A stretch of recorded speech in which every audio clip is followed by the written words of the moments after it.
नमस्ते दोस्तों। आज सुनिए, मैं तुम्हारी पत्नी हूँ, संपत्ति नहीं। मैं और मेरे पति समीर अपनी 8 वर्षीय बेटी के साथ एक रेस्टोरेंट में डिनर कर रहे थे। अचानक बेटी चीनू के हाथ के दबाव से चम्मच उसकी प्लेट से छिटक कर उसके कपड़ों पर गिर गया और सब्जी छलक कर फैल गई। यह देखते ही समीर ने आंखें तरेरते हुए उसे डांटते हुए कहा, चीनू, तुम्हें कब अक्ल आएगी? कितनी बार समझाया है कि प्लेट को संभाल कर पकड़ा करो, लेकिन तुम्हें समझ ही नहीं आता। आखिर अपनी माँ के गंवारपन के गुण तो तुम में आएंगे ही ना।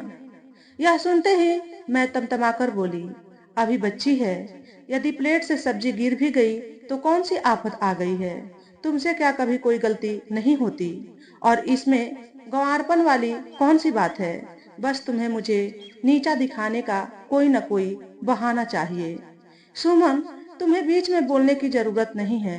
इसे टेबल मैनर्स आने चाहिए। मैं नहीं चाहता इसमें तुम्हारे गुण आए। मैं जो चाहूंगा इसे सीखना पड़ेगा। मैंने रोष में आकर उसकी बात बीच में काटते हुए कहा, यह तुम्हारे हाथ की कठपुतली नहीं है कि उसे जिस तरह चाहो नचा लो। और फिर कभी तुमने सोचा है कि इतनी सख्ती करने का इस नन्ही सी जान पर क्या असर होगा? वह तुमसे दूर भागने लगेगी। मुझे तुम्हारी बकवास नहीं सुननी। कहते हुए समीर चम्मच प्लेट में पटक कर बड़बड़ाता हुआ रेस्टोरेंट के बाहर निकल गया और गाड़ी स्टार्ट कर घर लौट गया।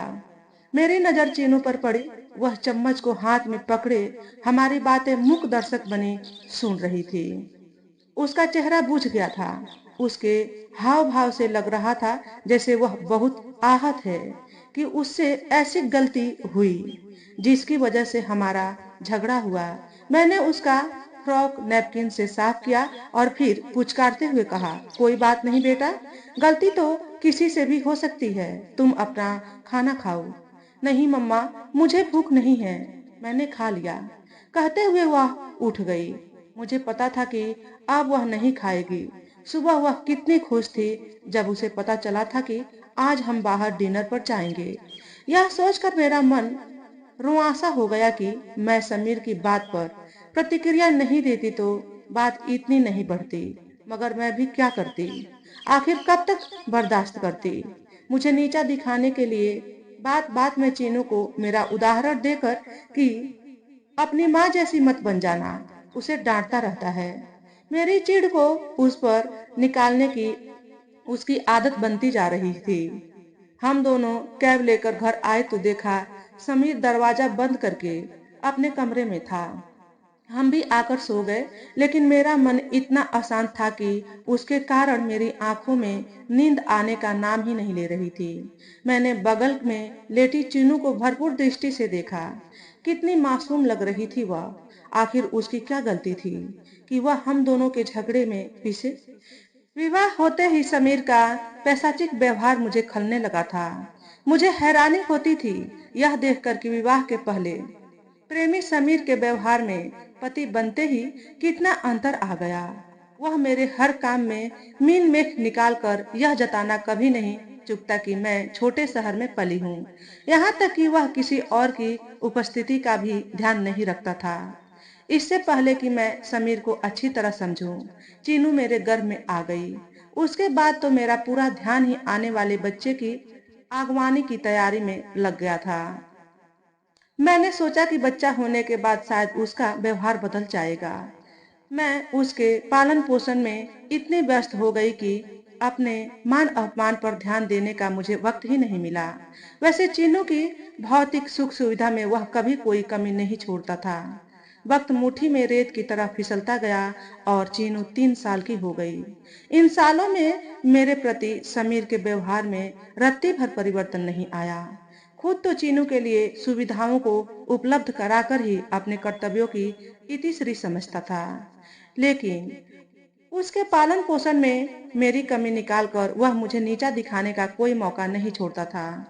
धीरे धीरे वह इसके लिए चीनू को अपना हथियार बनाने लगा कि वह भी मेरी आदतें सीख रही हैं, जो कि मेरे लिए असहनीय होने लगा था। इस प्रकार का वाद विवाद रोज का ही हिस्सा बन गया था और बढ़ता ही जा रहा था।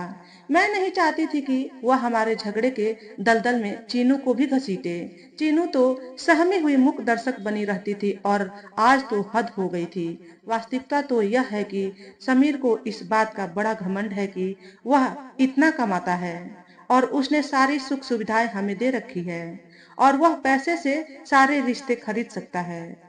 मैं सोच में पड़ गई कि स्त्री को हर अवस्था में पुरुष का सुरक्षा कवच चाहिए होता है, फिर चाहे वह सुरक्षा कवच स्त्री के लिए सोने के पिंजरे में कैद होने के समान ही क्यों न हो। इस कैद में रहकर स्त्री बाहरी दुनिया से तो सुरक्षित हो जाती है, लेकिन इसके अंदर की यातनाएं भी कम नहीं होती।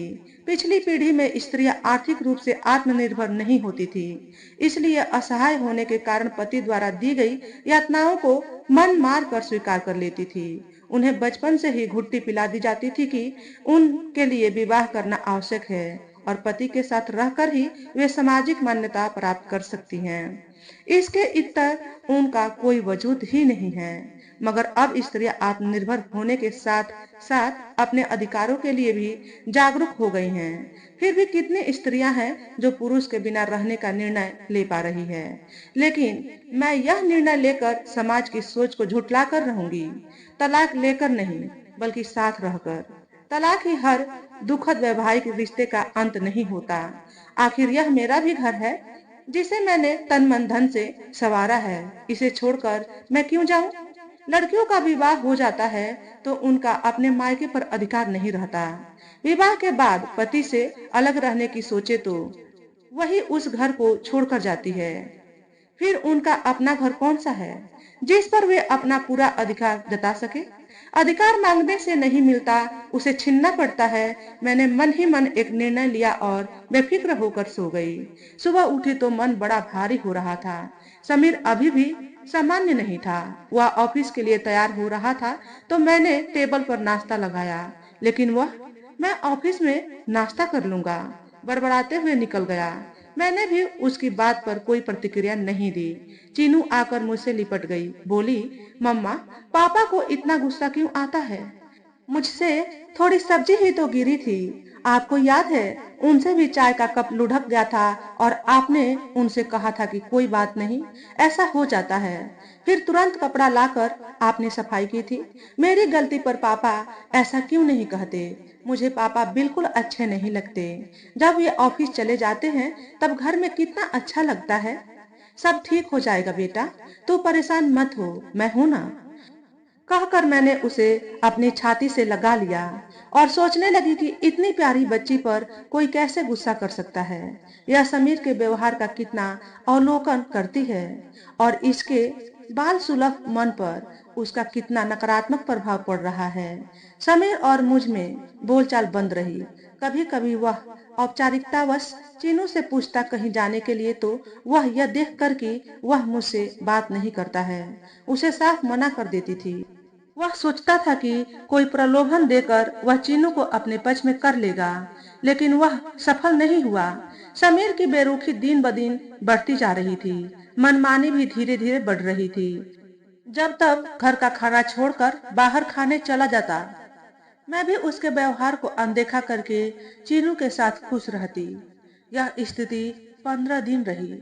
एक दिन मैं चीनू के साथ कहीं से लौटी तो देखा समीर ऑफिस से अप्रत्याशित जल्दी लौटकर घर में बैठा था। मुझे देखते ही गुस्से में बोला, क्या बात है? आजकल कहाँ जाती हो? बताने की भी जरूरत नहीं समझी जाती।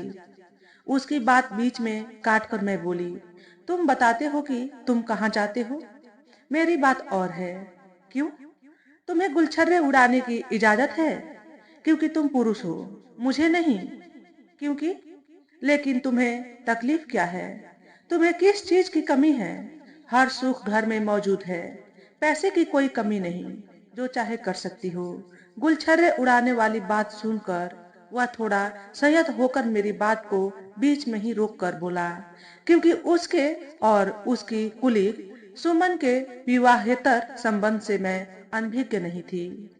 तुम्हें क्या लगता है, इन भौतिक सुखों के लिए ही स्त्री अपने पूर्व रिश्तों को विवाह की सप्तपदी लेते समय ही हवन कुंड में झोंक देती है और बदले में पुरुष उसके शरीर पर अपना प्रभुत्व समझकर जब चाहे नोच खसोट कर अपनी मर्दानगी दिखाता है।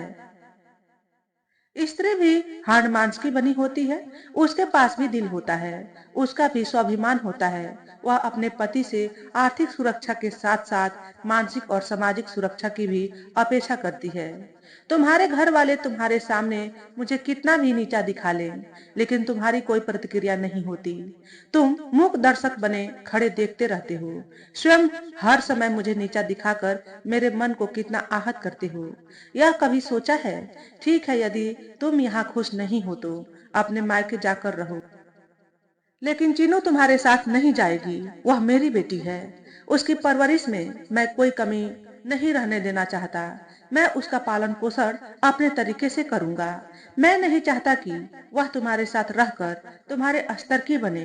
समीर के पास जवाब देने को कुछ नहीं बचा था, इसलिए अधिकतर पुरुषों द्वारा प्रयोग किया जाने वाला अंतिम वार करते हुए चिल्लाकर बोला, चिल्लाओ मत। सिर्फ पैदा करने से ही तुम चीनू के बाप बनने के अधिकारी नहीं हो सकते। वह तुम्हारे व्यवहार से आहत होती है। आजकल के बच्चे हमारे जमाने के बच्चे नहीं हैं कि उन पर अपने विचारों को थोपा जाए। हम उनको उस तरह नहीं पाल सकते जैसे हमें पाला गया है। इनके पैदा होने तक समय बहुत बदल गया है। मैं उसे तुम्हारे शास्त्रात्मक तरीके की परवरिश के दलदल में नहीं धंसने दूंगी। मैं उसके लिए वह सब करूंगी जिससे कि वह अपने निर्णय स्वयं ले सके। और मैं तुम्हारी पत्नी हूँ, तुम्हारी संपत्ति नहीं। यह घर मेरा भी है। जाना है तो तुम जाओ, मैं क्यों जाऊं? इस घर पर जितना तुम्हारा अधिकार है उतना ही मेरा भी है। समाज के सामने मुझसे विवाह किया है, तुम्हारी रखैल नहीं हूँ। जमाना बदल गया, लेकिन तुम पुरुषों की स्त्रियों के प्रति सोच नहीं बदली। सारी वर्जनाएं, सारे कर्तव्य स्त्रियों के लिए ही क्यों? उनकी इच्छाओं आकांक्षाओं का तुम पुरुषों की नजरों में कोई मूल्य नहीं है। उनके वजूद का किसी को एहसास तक भी नहीं। लेकिन स्त्रियां भी क्यों उर्मिला की तरह अपने पति के निर्णय को ही अपनी नियत समझकर स्वीकार लेती हैं? क्यों अपने सपनों का गला घोंटकर पुरुषों के दिखाए मार्ग पर आंख मूंद कर चल देती हैं? क्यों अपने जीवन के निर्णय स्वयं नहीं ले पाती? क्यों औरों के सुख के लिए अपना बलिदान करती हैं? अभी तक मैंने भी यही किया, लेकिन अब नहीं करूंगी। मैं इसी घर में स्वतंत्र होकर अपनी इच्छा अनुसार रहूंगी। समीर पहली बार मुझे भाषणात्मक तरीके से बोलते हुए देखकर अवाक रह गया। पापा, मैं आपके पास नहीं रहूंगी। आप मुझे प्यार नहीं करते, हमेशा डांटते रहते हैं। मैं मम्मा के साथ रहूंगी और मैं उनकी तरह ही बनना चाहती हूँ। आई हेट यू पापा। पर्दे के पीछे खड़ी चीनू, जो कि हमारी सारी बातें सुन रही थी, बाहर निकलकर रोष और खुशी के मिश्रित आंसू बहने लगी। मैंने देखा कि समीर पहली बार चेहरे पर हारे हुए खिलाड़ी के से भाव लिए मूक दर्शक बना रह गया। तो दोस्तों, आज के वीडियो में बस इतना ही। अगर हमारे द्वारा बताई गई कहानी थोड़ी सी भी अच्छी लगी हो तो वीडियो को लाइक और शेयर करें। चैनल पर पहली बार आए हो तो चैनल को सब्सक्राइब करके बेल नोटिफिकेशन को ऑल पर सेट कर लें, ताकि आपको ऐसे ही अच्छे अच्छे वीडियो देखने को मिले। हमेशा खुश रहें, हमेशा स्वस्थ रहें। वीडियो देखने के लिए आपका बहुत बहुत धन्यवाद।